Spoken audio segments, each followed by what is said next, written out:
Good morning, everyone. Good morning. Welcome to the Sick of This show. And today I am welcomed by a special guest. So I'm Nick Perro, the host, as always, and I'm joined today by Cliff Schecter of Blue Amp Media, and who is the head of Non Both Sides Punditry, which I Just love. wanted to give myself a fun title for once, I love that. My I could friend have just Walter, gone with complete asshole, but I thought this might be better. too on the nose for the morning. Yeah, it might Yeah. be. My friend Walter Ryan likes to be a level 36 wizard or magic user, so I get it. Ooh. So be I mean, creative, have fun.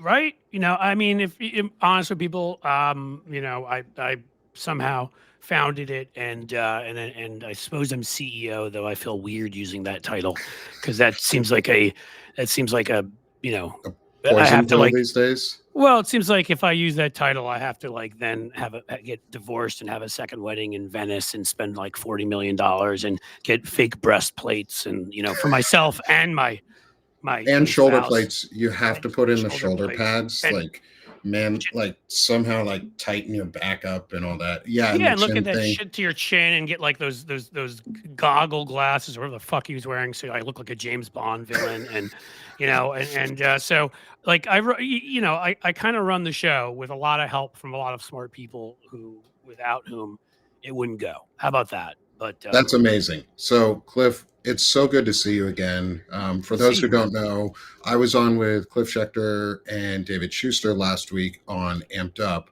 And I've been fortunate enough to get Cliff back this week for Sick of This show and cross streaming on Banner and Backbone, as well as on our Twitch and YouTube channels for both. So if you're in the audience from anywhere, our primary audience is always Substack. You guys are the best community.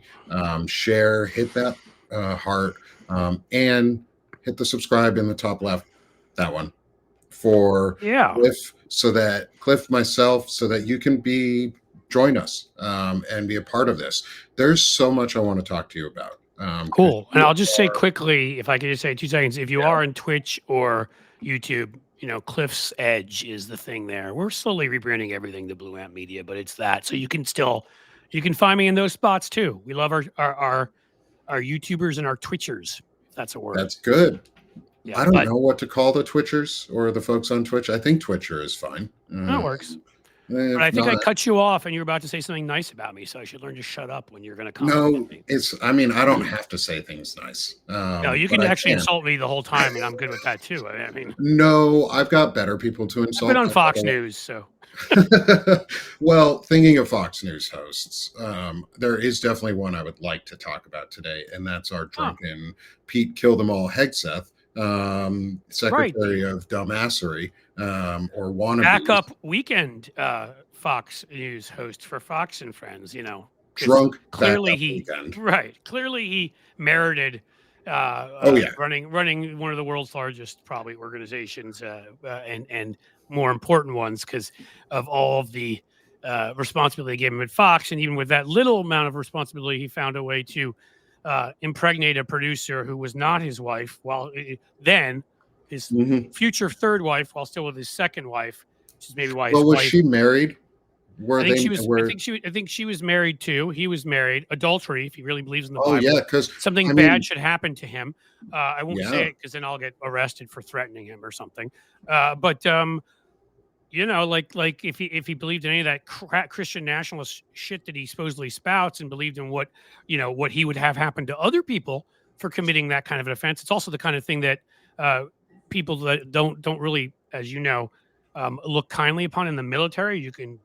I think you are court-martialed for that, I believe, adultery, or maybe I'm wrong. Is a crime. Adultery is a crime, yes. So there's all of that, even with that little responsibility. And then I also remember him saying at some point he hadn't washed his hands in 10 years. So apparently that was too much responsibility. Yeah. So, all right. So today's show is all about, I called a Blue Amplifier because you guys, obviously play on your company's name and your media network of Blue Amp Media, but also in this idea of how we amplify our voices and our messages, and what you're doing to amplify that and help support others. Because I know people that you are supporting and helping. Well, that was the reasoning. Just to say quickly, that was the reasoning behind the Blue Amp name. I mean, obviously not everybody would get it, and I like rock and roll a lot, and we tried to add some of those components to it, but it was Blue Amp amplify blue. That was the thought. Yeah, and I'm glad you do, because that's something that we're desperately missing. And amplifying blue doesn't just mean amplifying blue politicians; it means amplifying blue voices. And so one of those voices, I want to talk about her a little bit, is Melissa Corrigan, and some of the reporting that she and I have been doing around Pete Hegseth. And I'd love to get your thoughts, just as a person. Should I sit here and just say how brilliant and outstanding and awesome Melissa is? Because I could do that. Because absolutely. I feel so lucky to have her as a part of what we're doing. She's incredible. I mean, I've never been around, and this is no bullshit. I've never had a team where I looked around at everybody before, and I'm like, I think I'm the dumbest one here. Melissa is so smart and so awesome. I mean, that's it. Like, my rule on this stuff, and I can't. Well, working with people, definitive rule. Guests, I try to live up to the rule too, which is I want smart people who are going to say interesting things, but I also like to have a rule that they're people that are the same on camera as off camera. Like, they're not faking it on camera and then they get off camera, and we all know people like that who are just not good people. And there are times when somebody breaks a big enough story or whatever, does something big enough that it's going to help the blue side. I have to have them on, even though I've dealt with them off camera and I'm maybe not a huge fan. But like 80 to 90% of the time, it's people that like I would love to talk to even if the camera were off. And so we tried our best to do that, and particularly with the people we work with, and like our little group calls and stuff are so much fun. Like it's just Melissa, David Schecter is just, not what anybody. I mean, we have so many people who are like starstruck, and they're just. I was when I first met David, 15, 20 years ago. I'm like, oh my God, I get to go on that guy's radio show. And then I tried not to think about it. It's the thing. And then you realize when you talk to him, like, he's not like that at all. He's literally like, he's the most modest guy. He doesn't, he's just, guy won an Emmy hosting for MSNBC, and he's like, he is who he is. Intelligent masculinity, one might say. Yeah, it's nice to have some of that out there, considering the amount of dumb fuckery we have among men out there. I'm sorry, most of the men watching this are good, but most of you who aren't watching this suck. So one of those is Pete Hegseth. And so Melissa and I talk a lot about Pete Hegseth, and specifically what's going on in Venezuela, and how people are being treated or mistreated, or unknown statuses of people. Say the two unknown individuals who survived an October strike and then were extradited to their two countries. And we don't know anything about their statuses or have any reporting on how they were treated while we had them, or what any information around that is, which is a prior intelligence professional in the military. I was a human intelligence collector. That's super fucking illegal sounding. Again, what came out from the kill 'em all remark. So, I wrote a whole piece on this at our Substack, because I think the timing, right? I went and I saw Nuremberg, which I can't recommend enough. Like, is it perfect? Are there little parts that can drag a little bit? Are there whatever? Sure. Russell Crowe, just spellbinding as Goring. I'd say his best performance since Gladiator, and if he doesn't win an Academy Award, I'll be shocked. Rami Malek, amazing. Michael Shannon, amazing. Just the entire cast is incredible in what they do. But like, the point that I made in the piece I wrote was, here you look at, you want to put these two things side by side. The worst monsters we've ever encountered. Have there been worse monsters than the Nazis in history? Genghis Khan was pretty fucking bad. Almost 1% of us can trace some DNA back to Genghis Khan, which should tell everybody something. 1% of this earth, something like that. That's a lot. So, right, which means, I don't think he was seeking consent, let's say. I don't No. want to get into that any further because it's Nope. horrific what they did. And there are other groups of people that, massacred, whatever. But in modern history, the Nazis obviously set a hell of a standard for evil. And here we had Robert Jackson, a Supreme Court justice. We had the Supreme Allied Commander, a guy by the name of Dwight D. Eisenhower. People probably heard of him. And the president, Harry S. Truman, and they all got together. Jackson leading the charge, but they agreed and said, would we love to take these guys outside and shoot them? Yes.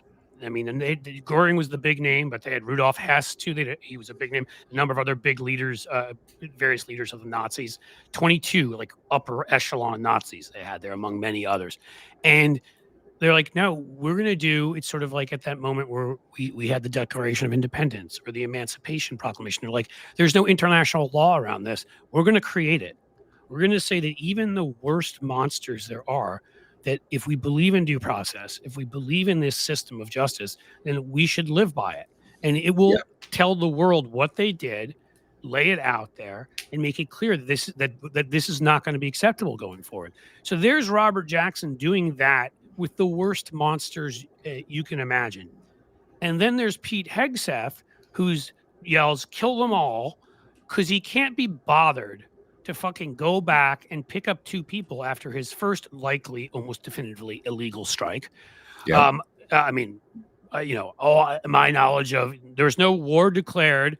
Even under the War Powers Act, you have a limited period of time before you have to check in with Congress. Was it 60 to 90 days or something? They've not done that. We have no congressional approval. Obviously, there's no use of military force that's been voted on by Congress. A number of things they've done there have been declared already.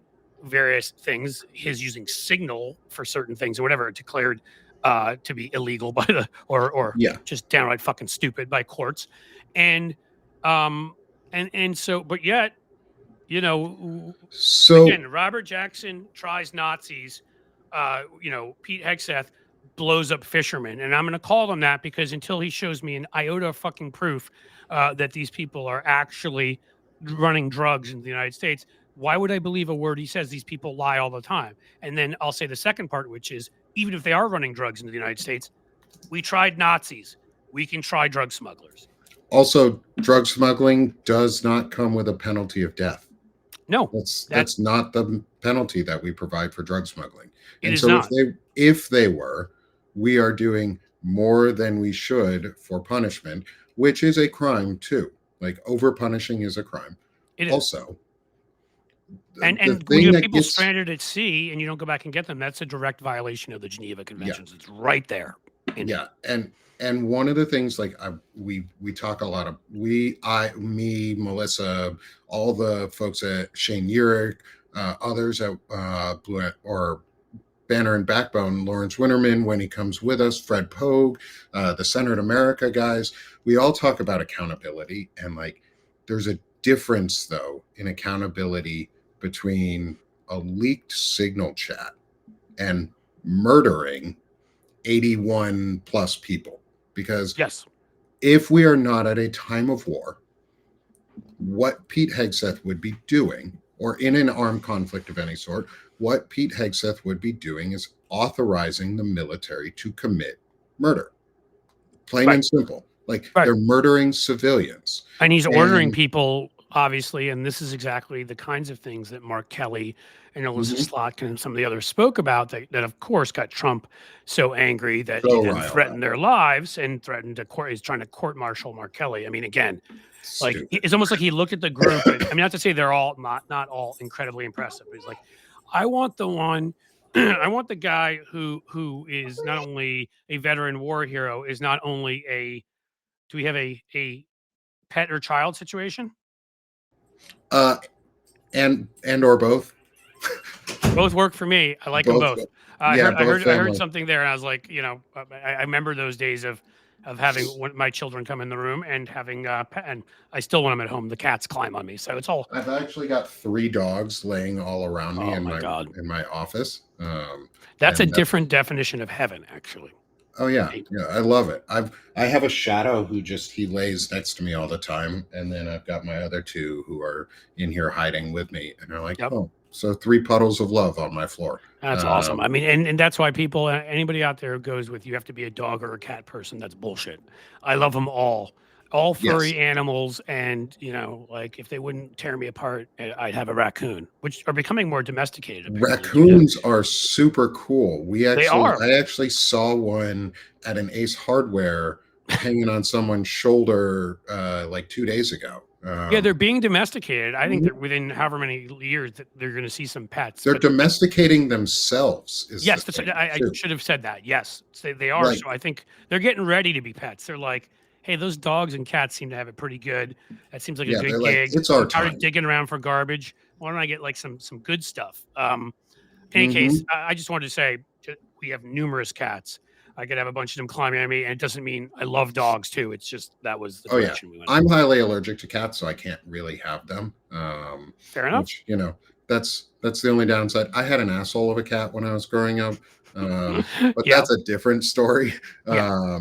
But anyway, there's some asshole cats, and even here and there a few asshole dogs. If they're but they have more asshole trainers. They have much better percentages than humans, so that's the important thing. And seems to me opposable thumbs are overrated.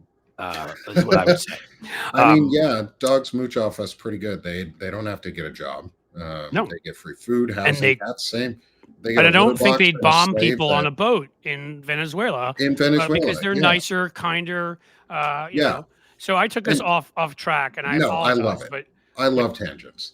But going back into where we were, it's like, so Melissa and I talk a lot about this, and a lot of the illegality that's going on, or that we feel is going on, and we can all clearly see with our eyes that is more than likely what is happening is there's murder at the high seas, or piracy, basically. Pete Hegseth is a pirate, and he has less honor than the most ruthless pirates in history, because we're not at war. So what else is he doing? He's using the Navy and blowing up ships in the water. What else have we called that in history? Is piracy. No. It's piracy, and he's being it's classic, toxic masculinity bullying, because I'm the guy who's got the big bombs and everything. Woo, that makes you so tough, Pete. Why don't you meet one of these guys in the street somewhere and see what happens? My guess is you get your ass kicked. But I guess I shouldn't say that, because that's sort of toxic in and of itself. It's just that they think they're so tough when they have their big guns and their big bombs and their big whatever against everybody else. And it's like, you're not. You just have that. Like, Donald Trump can't walk on a golf course without passing out if he doesn't have a golf cart. Sorry, I'm not impressed that you can push a button. Yeah, we'll order somebody to too. Right, and actually, right, and that so that reminds me of when I went off on my goofy tangent where I was, which is as bad as anything else. And what Mark Kelly and those folks were doing is warning these guys, because we know that these orders are being given, like it was given to the commander there. I think it was the admiral who resigned, go back, and these people are stranded. They didn't die in our first attack. Kill them all. Just blow them away. Don't go and pick them up, as is required by our Constitution, Geneva Conventions, probably numerous other things. Duty Law of War Manual. I say Uniform Code of Military Justice, I believe. Maybe I'm wrong. But just commit murder. And we know from what has been said out loud by presidents of Ecuador and Colombia, where some of these citizens have returned, the fact that we did these things and they can't even find them necessarily guilty there. Which should say a lot. Yeah, I don't think they have what our due process standard is when we actually don't have a criminal government in our actual normal due process standard. I don't believe. Been to Ecuador. It's a beautiful country. Not saying anything negative. I would tell people to some of the places to go there. I had Rio Bamba. It was beautiful. But I would also tell people that I don't, I don't believe they have the kind of the due process we have built in on the same level. Anyhow, they have some clearly, and they couldn't find the guy there guilty. So it's ridiculous. And on top of that, I'm doing a lot of research into this right now. I actually have an article coming out here in an hour after the show. I pushed it back for anyone on Banner and Backbone who saw my notice earlier or last night. I have an article coming out that was supposed to come out at noon Eastern. It's going to come out at 1 Eastern, because I wanted to add an additional section for very specific clarification on what the different statuses of people are for the military. So the article I'm doing is called Wounded and Unknown, and it's discussing the different statuses specifically around how we handle unknown belligerents, or UBs, or unidentified belligerents or unidentified persons. They're the people who are in that legal gray zone between civilian and combatant. What you're saying then, I mean, again, I don't mean to, but so it's bullshit. That's for war. Yes. But If we've we are made that in up, a right? Like, armed, there's no legal framework in our Constitution or international law that even respects that as a category. Am I actually, wrong about that?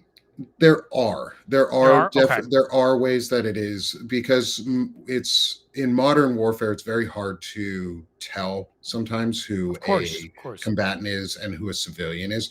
There is, and this is where it gets really important, is there's the presumption of citizen or civilian status. Like, that is the default presumption.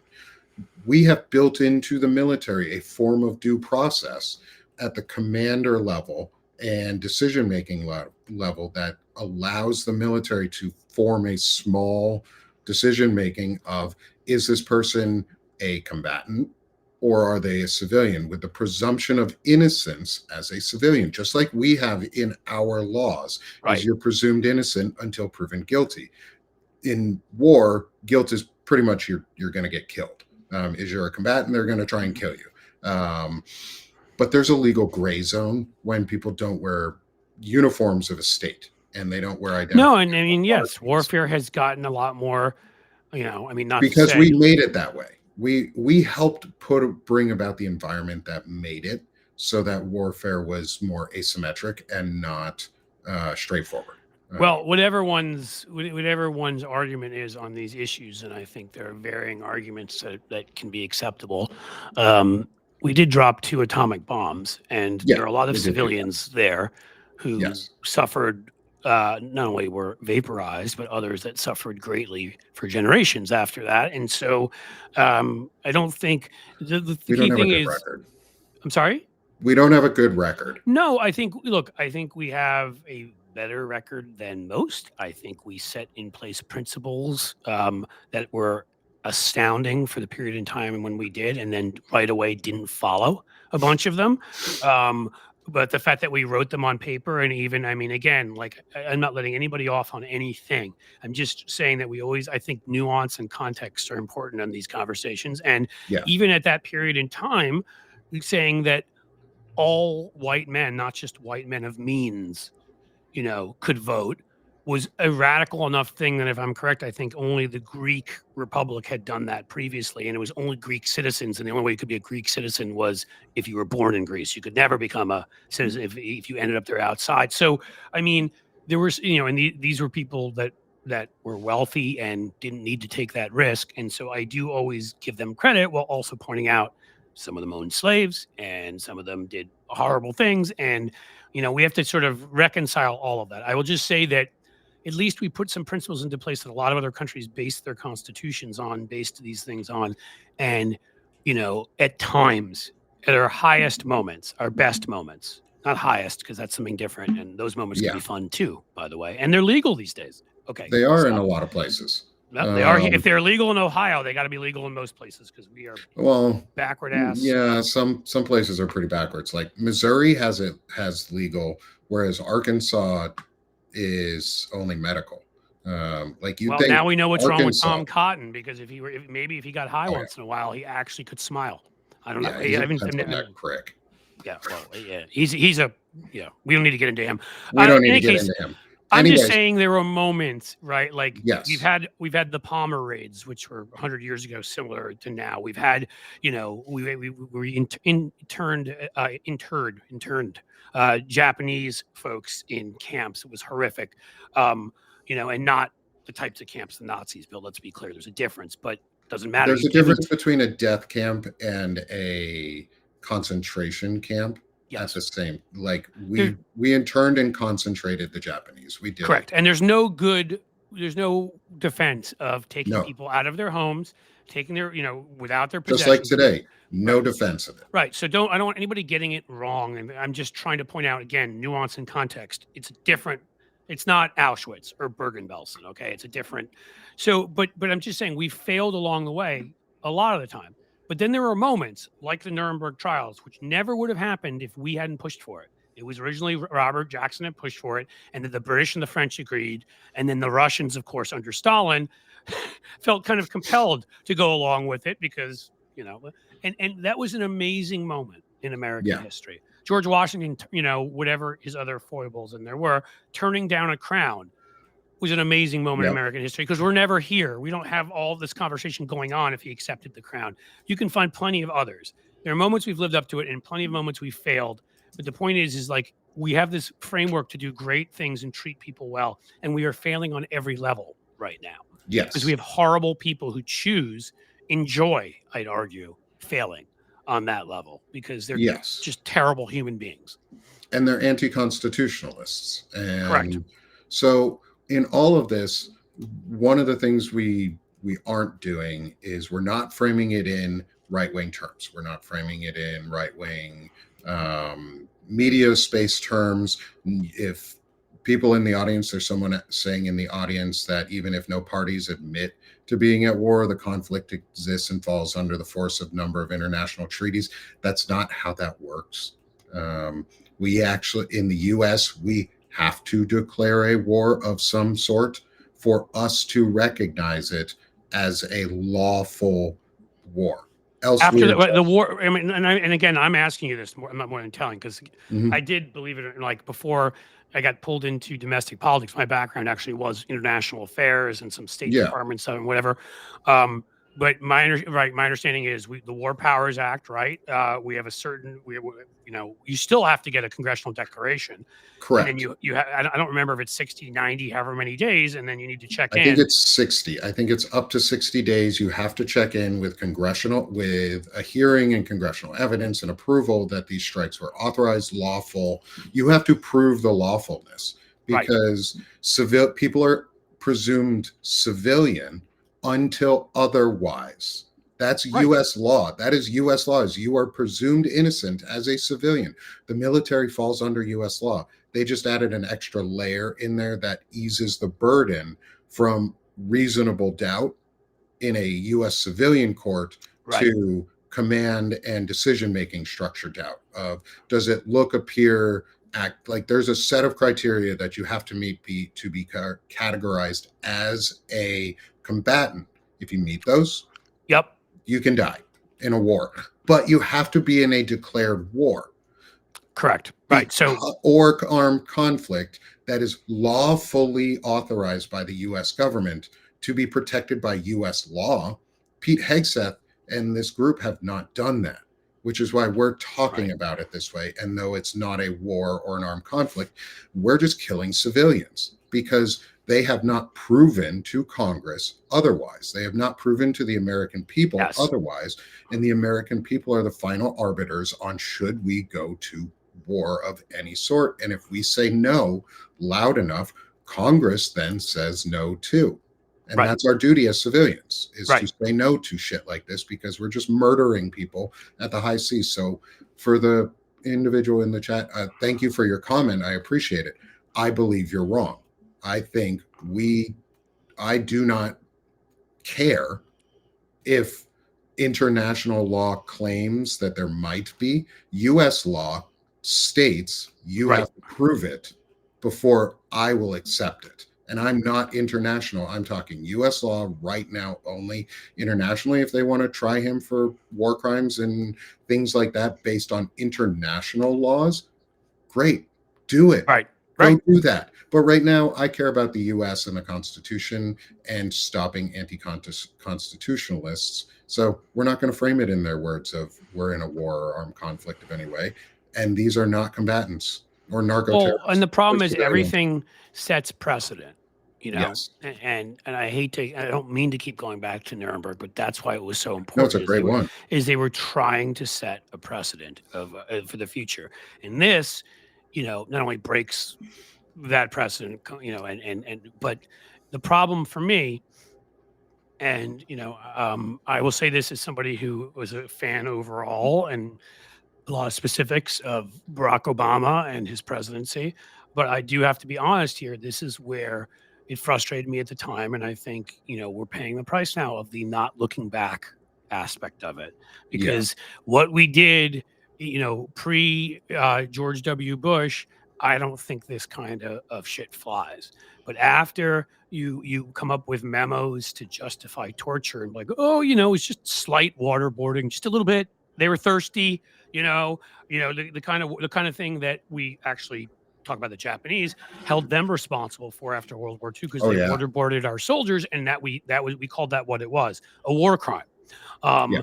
you know, so I mean, when you can justify that, when you can justify again these sort of non-persons that are hanging out at Guantanamo, Mhm. that don't have any status of any sort. And again, I know, look, again, I always repeat these as sort of some of my most important words, nuance and context, which is, you don't have to say somebody, oh my God, they've never done anything good, or oh my God, they've only done good things. I can be happy for where, or not happy, but I can be, say it was a good thing where Dick Cheney ended up, which was endorsing Kamala Harris and those things, and still say he's one of the reasons we're here. He was Mhm. awful and horrible as vice president, and helped put in place, to me, the culture that has us sitting here dealing with this shit right now. Him Yeah. and Rumsfeld and Wolfowitz. I don't even know if Bush knew what the hell was going on, but he was the captain of the ship, so he's held responsible no matter what. And various of these other nefarious figures. I'm sure Karl Rove was involved, because everything was politics to him. Yes. Another precedent that helped carry forward into what Trump's doing now. Yeah. And so that's what happens. That's why when we get past this, and I absolutely believe we will, if again, another sign when we overperform by 13 14 points in a blood red Tennessee district, where there's no infrastructure, there's nobody at the top of the ticket who's a Democrat to help turn people out, Mhm. none of these things, all these disadvantages. Well, like, if we win the kind of victory I'm hoping for, and have the kind of huge majorities and that kind of stuff, like I don't want to hear anybody give me this bullshit. And if I hear any Democrats say it, I swear of not looking back. The people who have done this must be held accountable. I always point to the example of, there are going to be some people that are going to flip, and those people will have to get much less sentences than they otherwise deserve. I mean, right now, Just like a criminal in a criminal case, for someone I who point out flips. Sammy the Bull Gravano murdered 21 people, assassinate 21 people, but he was the only guy they could get to flip on Gotti. So because of that, and they needed to put John Gotti away, Mhm. he of course he was a criminal, so he eventually committed another crime that he got put in prison for, because that was his nature. But you had to give him, protective custody. I don't remember if he had an ankle brace. I don't remember what they did. He didn't get away scot-free, but 98% free compared to what he did. You think Yeah. about somebody like Marjorie Taylor Greene right now. There's nobody in this chat, and nobody that it's not in this chat, that loathes her as much as I do. Or sorry, loathes her more than I do. You can loathe her as much. There's no space above. But if she was at the Willard Hotel when they were planning some of their 2020 shenanigans to overthrow our election, she must know all sorts of shit. And if she were willing to flip, so that, due to her, Trump, right? I mean, well, we've already held some of them accountable, so maybe we bring them back for a second ride. But all of the folks that surrounded Trump around the 20th, other members of Congress we know were there. Your Andy Biggses and Lauren Boeberts, other members of some of the senators that we know knew what was going on there. Ted Cruz, or had various knowledge. You don't know exactly what they all knew. It's all alleged, but we have pretty good confirmation that on who was at the Willard Hotel. And I'm sorry, I'm not accepting the George H.W. excuse from the Iran Contra. Like, I went out to take a pee when they were talking about it, so I don't remember it. Mhm. Okay. Yeah. They knew what was happening. And so if she can bring those people, Kash Patel, who I still don't understand, except for the fact that he fucked everything up, why Merrick Garland, even once he'd fucked up enough and Trump was given immunity by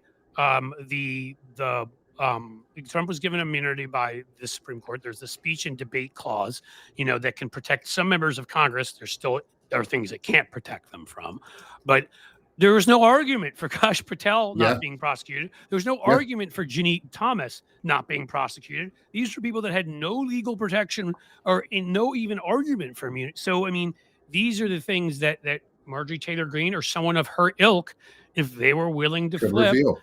and a couple of them, we have to be willing to say, okay, because for the greater good, we need the biggest fish and some of the people that committed some of the worst crimes here, including now war crimes. I would argue we need them fucking going down, or Yeah. that's the only way we can be the democracy or the republic again. People are like, there's no way we can get it back. There is a way we can get it back. That this is how It's you hold the accountability. people. Yes, it's accountability because that sets your culture going forward of what is acceptable and what is not. It gets people, we did this after Watergate, which wasn't nearly as bad, and we had a period, there where we passed a number of laws and people adhered to campaign finance laws for the most part after that and other things like that. Well, this needs to be that, but times like 100. Yeah. This is, we need to set in all new precedents, create whole new institutions that don't yet exist to make sure this shit never happens again, all sorts of things. And if we have to let a few people off to go after the vast majority of them, but it has to be clear that our government can never be used as a piggy bank again. We're not going to trust you to share your tax returns or follow the emoluments clause. There has to be ways of enforcing that beyond just Congress doing its job. We've learned quite plainly that you can get a Mike Johnson loser stooge who just stares up lovingly at Donald Trump and will do whatever is asked of them. Clearly we need more ways to hold people accountable. Trump fired the IGs within these departments, like the Defense Department, the Inspector Generals. Congress isn't doing its job. Supreme Court's been stuffed with a bunch of Opus Dei fucking freaks who just don't give a shit about the U.S. Constitution. In fact, they do. They want to undo it. And those can't be the only places where we have accountability. We have to find. One of my big arguments has been, and you'd need a hell of a lot of people to change this constitutionally, because obviously any constitutional amendment's a high bar, but there may be ways you can change certain things lesser that non-constitutionally, like, we decided to depoliticize the FBI and the CIA. Hasn't worked out perfectly, but has helped in certain cases, that they're going to have 10-year terms. We need to strengthen that the way he was able to just fire people. No, there has to be cause. You can't fire them because they're investigating you.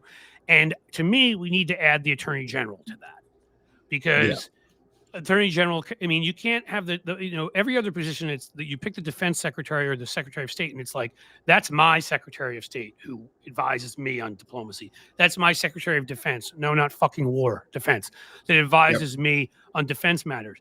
But the attorney general is wholly different. They're the people's attorney. You're not the president's attorney, as Trump has tried to claim. You need to investigate the president if that's necessary. Well, who's ever going to do that when this president appointed them? So my preference would be a wholly independent body that we put together appoints them, or I was going to ask you, we have a separate national election for them.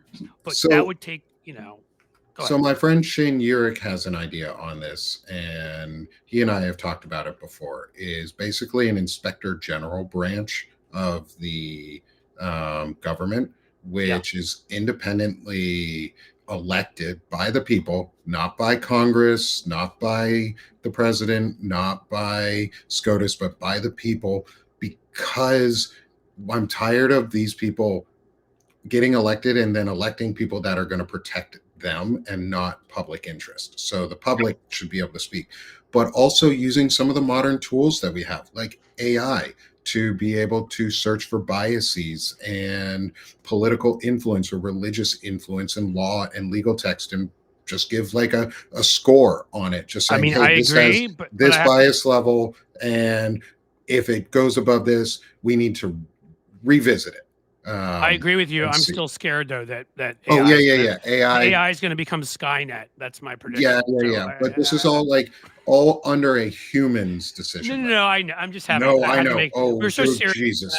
Anybody knows me knows I can't go too long being deadly serious without making a joke somewhere. And I was reading something yesterday, that our common friend Dana Dubois wrote about AI making up a fake human. Oh yeah, on her for her to meet with as a date, and the dude was completely fake, and she caught AI doing it. And I'm sorry, when AI is pulling that shit, and when people are telling it to shut down and it's refusing, I'm like, hey, the scientists just moved us a second closer to doomsday on the clock because of AI, because of the actual possibility they've said that it will become self-aware and decide that, humans are the enemy. And I'm like, we've seen this before. We saw it, and I don't need Terminators hunting us down, but okay. That's I all don't I'm need Hal setting us off in a exactly. spaceship. I don't need any of those bad decisions. We know what No. happens at the end of those. The only Hal Um, I listen to is Hal Sparks. Hal Sparks maybe would be my deity. And but that's it. That's the only Hal that I respect. No Fair. computer elevator Hal. Fuck that shit. Yeah, yeah. But like something like that, where we can actually manage an inspector, like, and that's where, like, and then there's other great things that we could do with things like that, like simplify the bill making process again. So it goes back to Schoolhouse Rock style of here's what we're going to put in the legislation. It's simple, human readable, it's one idea, and then it Yep. goes to And the you know Senate, what else? voted on, and it cannot get stopped by the party in power. Every bill that is like inspector general approved has a certain time stamp that says, okay, now that it's approved, it gets voted on by this date in the House and Senate, Yep. unless other changes are needed for some reason. So yeah, I want to give you the other like big things too, because Mm-hmm. these are my obsessions. I mean, one, an independently elected AG, but your idea is just as good. I don't care. Somebody who's independently elected the way states do it, so you've got Yeah. a good chance the AG can be from a different party. It adds one more level of balancing power, so it's not making power more diffuse, so an executive does not have so much in their hands. But then every one of these dumb fuck, I'm sorry, whatever. I know you don't mind if I curse, but No, like I don't mind at I all. hope for people listening, it doesn't take away from the seriousness of what I'm saying. Yes, I'm a New Yorker originally. I curse a lot, but I'm being serious about this. Like the fucking filibuster is an accident of history, as if Aaron Burr didn't do enough by shooting Alexander Hamilton. He's the one who also said, "Oh well, we don't need to get rid of that piece of that part of the Constitution that ends debate and whatever." And then it accidentally was created and whatever. But in the end, it still states very clearly in our Constitution that the Senate is a majority controlled body. There's no parties in the Constitution. There's no Mhm. majority or minority leader. That's a construct we've created. What there Yep. is a presiding officer who's the vice president. And that is a person who should be able to say when somebody tries to invoke a filibuster, sorry, that goes directly against the text of the Constitution that calls for a majority.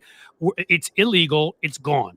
And if Yeah. Democrats had stood up and done that, during any of those, the Clinton, Obama, or Biden presidencies, maybe, certainly the Obama and Clinton ones, which were earlier on, maybe we're not here stuck with Donald Trump, because a lot of this was, when you look at the legislation that House got passed around 2006, 2008, then, in the Democratic House, I mean, climate change legislation and background checks on guns and minimum wage much higher than right now, and just all of these things, union protections. None of it could get through the Senate because we respected this made up rule that really had only been used in history before Mitch McConnell to block civil rights legislation, which should tell you something.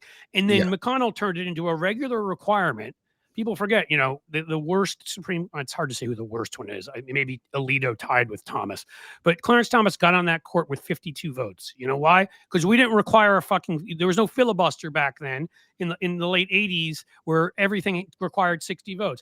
Get rid of it. Have the vice president sit up and say it's bullshit. And for people to say, oh, well, we need it, Democrats need it. I'm going to tell you, not only if we lose that badly, that we need a filibuster, we're fucked up anyhow, and the majority deserve to be able to pass what the majority deserves to be able to pass, even if we hate it. But I would also tell you that it is so much worse for us than it is for them, because the simple fact of the matter is that all they ever want to do is get judges on the court, and the filibuster has now been eliminated for that, and get tax cuts and regulation cuts, which they can do through reconciliation.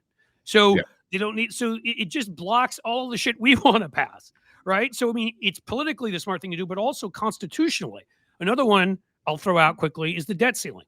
Does not exist. We are required. It is in the Constitution that we must pay our past debts. That we sat Mhm. there and let these assholes hold us hostage and made any kind of compromise on what we believed in when we had the power because of the debt ceiling. When again, people would advise and just say Obama could declare it paid, which he could have, or could mint $1 trillion coin. There's so many ways around it, but that shouldn't have even been necessary. It should have just been like, sorry, what you guys are doing is unconstitutional. We have to pay our debts. We're paying them. Fuck you. Yeah. And you're not, And the final thing I'll say is, and go quickly because I know I've been filibustering myself No, here. I love it. I love it. But do you know when the last time was we added a justice to the Supreme Court? And if you don't know, it's okay, because 99.9999% will not know the answer to this. Do you know the last time we added? So the number of justices we increased. I wasn't it near like after Civil War reconciliation. You are a smart motherfucker. It was 1869. We had 30 something million people in this country. We now have 13 times that, or whatever it is, right? 12 times that, 13 times. And so what I'm saying is, beyond the fact that they've politicized it and stolen seats, and I do hear people say, oh, we need to go to 13. Well, of course we do. But no, 13 isn't near enough. They reject over 99% of the cases that come in. They can't do their job. It's beyond just the political depoliticizing it. It's that they can't take most of the cases that come in. Like that court, we should add slowly until that court, I would say at the bare minimum, gets up to 21 justices, and they've got revolving groups of them that look at cases. So you can't predict who the justices are going to be. So try to politicize it. I dare Almost like our normal courts system is, where it's a roulette wheel who gets chosen to be the judge. And I would argue I think that's getting great. up to 27 justices, because if you think about it, that's only 3 times as many as we had in 1869 when our country's grown by 12 or 13 times. You need at least that. So, I mean, that is what I would argue for. But I would say at the very least, anybody saying less than 17 or something like that isn't looking at yes, it would depoliticize it. We accomplish one thing, and yet still most of a case law would end before the Supreme Court, and would ignore big issues because we wouldn't have enough people to look at it. Those are my those and the Attorney General thing are my big things, even though I've got plenty of others I was going to ask, like, one of my big questions is, and I started asking it this week to my friends, is we have 11 months to win our democracy, to actually win. We have 11 months until the 2026 elections are over, and we have to win in that time throughout every month for the next 11 months. And assume during that time, after we know the Willard Hotel and Donald Trump, and we know what other stuff he's done, assume that it's not going to be just the normal stealing a couple % of our vote, which they do routinely here in Ohio, Florida. The results always look worse in states controlled by Republicans for us, because in Tennessee, I'm sure there were some voters that wanted to vote for Afton Ben who probably largely, if they were black, had been disqualified from voting, and her total would have been big. Or the district was just so fucked up looking because of gerrymandering. Well, that of course goes part of Nashville isn't even in the district. Right. That goes without saying anyhow. The gerrymandering is ridiculous. But I'm saying, like, they already cheat in elections. Yes. They have. We have to win so overwhelmingly. Right. So now I'm adding onto that, though, another level, not just the George W. Bush or the George, or the Reagan, George H.W., whatever level of cheating, which has gotten worse since the Shelby case in 2011 or so, and the Supreme Court overturned that, has gotten even worse. I'm talking about, like, the National Guard to me is and you can, I'd love your opinion on this, is nothing but a test run to, if they're getting their asses handed to them badly enough in states controlled by red governors where Trump knows they won't stand up to them, going into blue cities where we may elect Democrats, like the one I'm in. I'm in a state that leans red, but I've got a Congressman, Greg Landsman, who's a friend of mine I love, who is a Democrat, going in and shutting down polling places in blue cities in red states, in St. Louis, in Nashville, in places, wherever the hell it is, so that they can stop us from winning Congress. Or a state like this that I will tell you right now, if people vote on 2026 the way they voted in this Tennessee district the other night, if they vote in Ohio that way, Sherrod Brown wins walking away. I think Sherrod Brown's going to win anyhow. He overperformed Kamala Harris by 8 points and only lost by 3 when Trump was popular, and when Trump, or at least here, popular enough and on the ballot. He's not going to be on the ballot. He's the most unpopular president ever, and Sherrod Brown's an amazing candidate. If we do what we did the other night, Sherrod Brown might win by 7 or 8 points. I mean, it might be that level of a Sherrod Brown win. Well, what do you think they're going to do if they think we're going to get a majority in the Senate or the House? They could send in the National Guard, for example, here in Ohio, to the 3 Cs, as we call them, Columbus, Cincinnati, and Cleveland, where a lot of our vote comes from, and try to shut it down. We need a legal team prepared for that. We need other people willing to go out in the streets and shut shit down, not violently, non-violently, civil disobedience, block them wherever you are, sit in the streets, do whatever you need to do, but we need to be ready for that. And because I'm tired of trusting that the DNC will be ready when they never fucking seem ready. So I'm just going to put this out there, is there's a constitutional guarantee for a well-regulated militia. It does not require bearing arms to have a well-regulated militia. Great point. So great point. Let's just put that out there. No. We have been taught, because they do it on the right all the time. The Proud Boys are a regulated militia. They have rules and laws and regulations. They got into what they did. They are a international terrorist organization because they operate in Canada. So we can claim them as a terrorist organization because they terrorize outside the U.S. And we could call, terrorism stuff. Call them domestic terrorists anyhow. But I think because when you're part of an attack on the Capitol on January 6th, yes, I think you're a that terrorist. pretty much settles it. Yeah, and like Melissa has been saying in the chat, our good friend Melissa Corrigan, hey Melissa, is we have to win the narrative, and part of winning the narrative is defining what words mean and how we use them and how we relentlessly talk about them, and we stay on our own messaging. Like, so how obsessed I am with this. I mean, the only thing I got up and gave a lecture when I was in grad school on a topic I knew really well, and was asked by the professor, which was kind of an honor for me at that time, on the Powell memo. And I would say to everybody in this chat here, if you don't know what the Powell memo is, right when this is done, look it up. It was the blueprint for how the right built up their infrastructure to control the narrative. And as Melissa is saying, this is, again, for those of us, the marketing aspect of the Democratic Party is fucking mind-boggling. There's exceptions. Jasmine Crockett, amazing. Chris Murphy, amazing. But our leadership, and I sit there and I'm like, this is like marketing 101. You have a narrative. Underneath your narrative, you have a couple of key emotional, strong messages that tie into pop culture, that tie into history, that tie into things that move people. Below that, you have the policies you want to enact and the things that infuse your values, which is what creates the overall narrative. But if you're just saying overall, like, hey, not enough people have healthcare, and you're not saying why, who's responsible, what you're going to do to change that, and giving it an emotionally evocative language and connecting it to something people can understand, you're fucking failing. You're not giving people what they need. So that is what drives me nuts, and I don't get it. This thing that, I want to like Hakeem Jeffries. I swear I want to.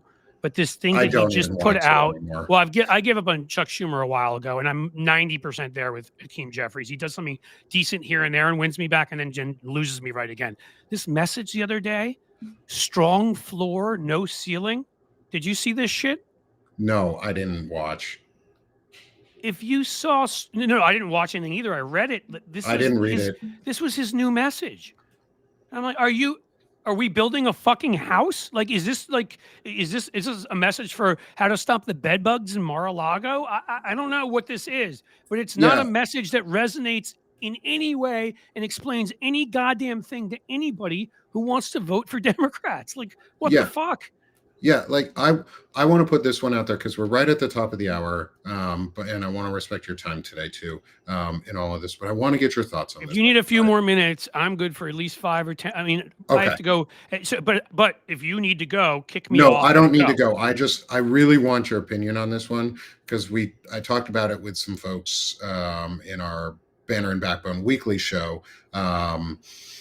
It's basically a 12-step plan or 12-month plan. It's our AA that we need for democracy. And I think people can resonate with that. Now, you see, you're tying into something that people understand. But I'll say quickly, right away, you're tying into something that people understand, AA. They know what that means overall, it's an intervention of sorts. It's a way to help yourself, a way to make yourself whole and healthy again, and fight your own demons, in this case other demons, and you've got things that the 2 A's stand for. So that is what I would call, because it's understandable, it's simple, it's straightforward, and ties into something cultural that we get. That's good fucking messaging. Please, why not maybe let Nick, instead of fucking Hakeem Jeffries, come up with it next time? Hey, I mean, Democratic Party, if y'all want to fucking pay me, I'm glad to take money. Like, please send me some money for what I'm doing. The Republicans do it for their people all the time. Like, make an apparatus to help left-leaning, blue amplifying platforms like Blue Amp Media, like Banner and Backbone, like Sick of This Shit publications. Yes. And so another one. So AA is our affordability and accountability, or authenticity and accountability, or we can just do AAA on it. Like, everybody knows AAA. People will get too. Now, can I give you one that's on the negative side that hits Republicans? And again, it's not technically the 3 C's, but if you're a writer and you get alliteration, you get that it's close enough because people will hear the strong C in there. Yeah. Here's how you describe the Trump administration. Simply, any of them: cruelty, corruption, and incompetence. It's like it goes right forward. It's, essentially, I know incompetence, but you hear the C is a strong C in there, and that is a summary. If you were just to say what explains what they've done: cruelty, corruption, and incompetence. It's simple, it's straightforward, and everybody can think to themselves, yeah, think about their policies. What fits under the cruelty part of it? What fits under the corruption part of it? What fits under the incompetence? And plenty fits under all of it. Yeah. Or two of the three. So, these are the kinds of things. And again, I'm not saying it's perfect. Anybody else comes up with anything better, I have no pride.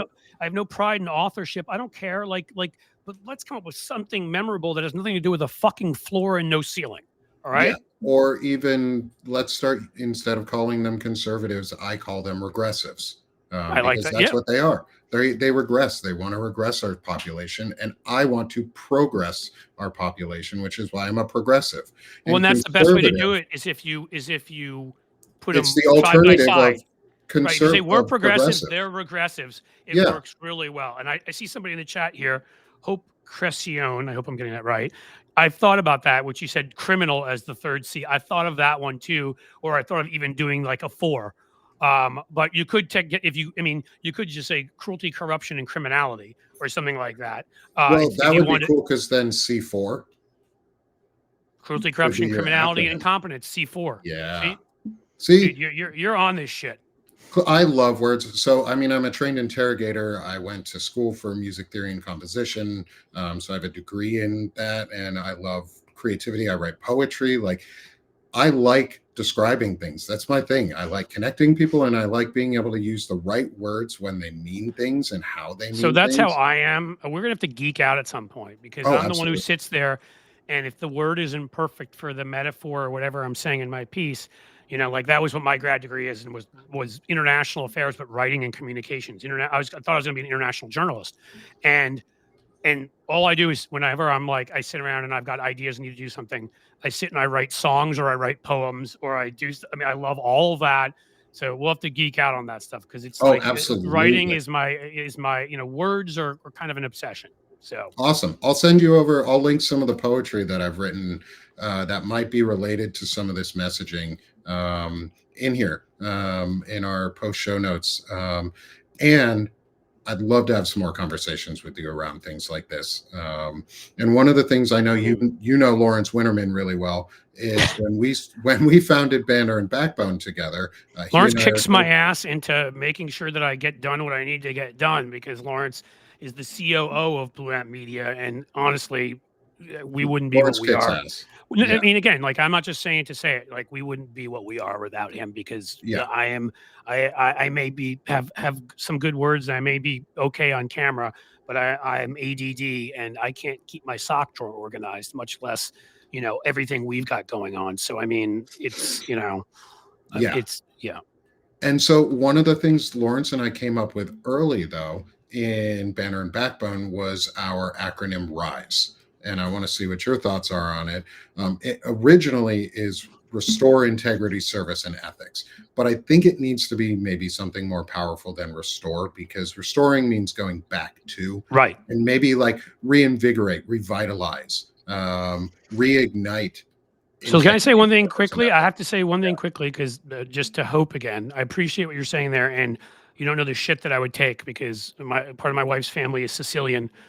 We've been back to Italy more. I've been there, except for France, where I lived, more than anywhere else. And my son now, my younger son, is taking Italian, wants to live over there, all this sort of stuff. So they make fun of me all the time when I get in it, and I've spent enough time there that I should get those pronunciations right. So my apologies. I will work on the sione. But in any case, now, Nick, tell me again, and I'll get it. I couldn't fuck up. If I fucked up in any other language except for French, which I speak, I could have let it go. But fucking up Italian, it leads my. No, I get that. I can't do that to my family. No, I okay, get that. Go ahead. So Sorry. we have an acronym RISE, which is currently Restore Integrity, Service, and Ethics. But restore, we don't want to restore. I don't want to go back to what we had. I want to look at the framework that we have, and I want to make it better, because the Constitution is amendable for a reason, so it gets better, so we make a more perfect union. What do you think about a stronger word in there, like reignite, revitalize, or Yeah, because restore? I do think because the problem with restore is, I think what a lot of us are saying is, I don't think my politics have changed that much, that I've moved that much to the left. I think our country has gone so fucking nuts since the Trump years that it makes me seem like I'm further to the left. And so what I realize now is, and I say that for a reason, pre-Trump, I think that the system was reformable. After Trump, if Democrats had had the courage to do it, like get rid of the filibuster, that kind of stuff. At this Yeah, point, so much has been so corrupted and messed up that I don't want to restore. It's like what I said about Nuremberg. It's like what FDR did with the New Deal. It's like what we did and then failed to enforce after with Reconstruction. We need a whole new system of laws, regulations, norms, culture, just whatever. So yeah, I wouldn't want restore. Reinvent is an interesting one. I wouldn't want to, it's like reinvigorate. I kind of like, but I think that might be too long. And frankly, we have to remind ourselves that not everybody is on, reads constantly and may not understand that, and we need to reach low information voters. we're seeing a Um, lot of people say reform. Reform, I like I like also, except for reform is good, but I don't know if it's strong enough. Yeah, Um, you and I want know, something strong, and I like simple things like MAGA is catchy. They did it for a reason because it sounds like mega. It's easy to say. Like right. we need simple. We need to bring our language to the same that other people speak, which isn't dumb. People are not dumb. None of this conversation has been dumbed down. We just speak it in a way that is easy to understand and consumable. At least I hope. And that's what I like reimagine. Reimagine is good. Well, yeah, and that might be it.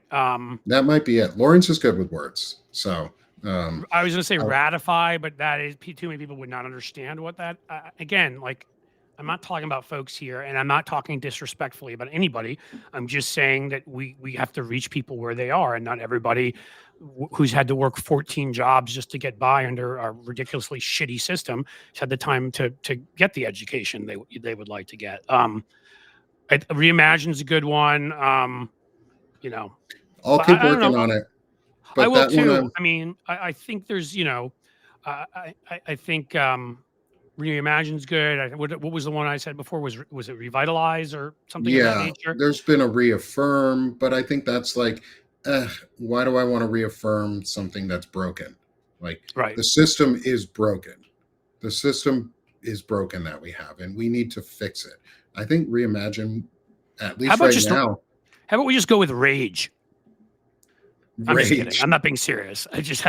It would be Oh, like Rage Against reclaim. the Machine. Like I no, mean, reclaim is a great one, or remake. Reclaim might be a good one because I like Reclaim a lot. it's got a hard consonant in there that stands out, and people like to say things like that. What Uh, are give me the other words again? integrity, service, and ethics. Integrity, service, and ethics. Okay. So it's got to be something about like rebuild, like it's about creating new, and but I don't want to recreate the Constitution. I don't want to reboot the system. Right. I want to like, yeah, reclaim or realize the dream of the integrity, service, and ethics. But it's about what we need to do as individuals. It's like Lawrence's um, idea of a citizen's oath. It's about Right. taking responsibility, and I want things that people grab onto and go, ooh, I want to do that. That's what Right. I want to be a part of. So I want to leave us on that maybe. No, We I think mean, I've about got a some of bunch this. that are popping around my head, but I don't, I've said a few of them. I don't feel like any of them are perfect. So I want I mean, this I want perfect. So I'm going to think about it a little bit because, Awesome. you know, And there's, yeah, go ahead. Sorry. no, go. Please finish your thought before we. No, I was just going to, I know that we've run late and I was going to thank you for your willingness to talk to me longer than, Yeah, you and had to. it's not a have to; it's a want to. This was fun. I really appreciate getting to talk to you, Cliff. And as Me part too, of all man. my shows, I like to do an amplification for the people who are on here, because that's what it's about. It's about community over competition. And I'm not competing with Blue Amp Media. I want them to thrive. Like a lot of the friends that I have on Substack now work and support Blue Amp Media, and that's amazing. And well, let me just say also, we should all be in this together, and yeah, it doesn't mean we live in what we live in the world we live in. Yes, everybody needs to make a living, and you should be pushing your stuff, because especially if this is the way you make a living, you need to do that and push your own stuff, and try to support others too, is what I would say. It's just when certain, and I'm not going to say anybody specific or anything. I don't feel yeah, like ending that way. But when certain aspects of, sorry, somebody just hit me up with something. When certain aspects of independent media start looking like corporate media, start looking like they're a machine, start looking like they're all about profit, you're doing it wrong. This is what I would say. You want yeah, a professional. Certain things need to be professional. A professional look, hopefully, and what in professional, that your knowledge base and these kinds of things. But when you start when it's just a media organization, and it's like, how can we just, that profit margin's too low, and I mean, then what are you doing this for? yeah, I yeah. mean, that's the way I see it. So Yeah, and I mean, you guys amplify. I know you have the creator fund, and you give back to other creators, and I love that, because you support, you collaborate. It's community over competition, and you're building people up. And so, go support Cliff and Blue Amp Media, and however you can, free or paid for them. I am a huge fan of the work they're doing. I also have a lot of friends there, so it's easy to be a fan of the work they're doing. And I think it's great. I think you guys deserve all the growth that you've been having, and I appreciate everything that you've been putting out. It's helped fuel some of the new content for me, to be able to go out and say, I need to say these things and put information out. Well, thank you for that, and thank you for everything. Again, I can pay the same compliment. I think when folks with your background in military and military intelligence in these areas who have credibility come and speak out against what these guys are doing in very plain terms, spoken terms, and not bullshit, highfalutin stuff where people are like, what are they saying in the end? But just put it plainly about what these guys are doing, laws they're breaking, right? Treason they're committing. And I know that you may not use that word. I don't know if you do, because I know that I know in the military there's a high bar for actually, but I don't know. I think planning an insurrection against your own country and bowing to Vladimir Putin and certain other things probably qualify. Yeah. So just the fact that you're out there, folks like you who are out there and speaking out, I think that is so important. So thank you for that. Yeah, I appreciate that. And so, go support Blue Amp Media. Come support me at Support this guy too. Yep. With our media network, Lawrence and I are building an incredible community machine, and because of the community that's around us. And then come support me here at Sick of This Shit Publications, however you can. Just the biggest piece of support is amplify our voices by sharing, liking, restacking, forwarding emails, sending this into your text chains, your group chats, things like that. Do all of the easy things to send these things forward when they come back out. So thank you, Cliff, for being with us. Thanks, man. I really appreciate it. Yeah, I appreciate the extra time and the incredible conversation. Thank you to everyone in the audience who's been with us. We have over almost 600 people in our audience here in Substack. Thank you all for being here. Before we go, hit that subscribe in the top left corner. Everyone become a free subscriber with everyone on board. Thank you so much. This has been really fun. I look forward to talking to you again, Cliff. Absolutely. And as I say at the end of all of my shows, so let's stop being sick of this shit. Now we're going to start doing this shit. So have a great day, y'all, and I'll see you soon.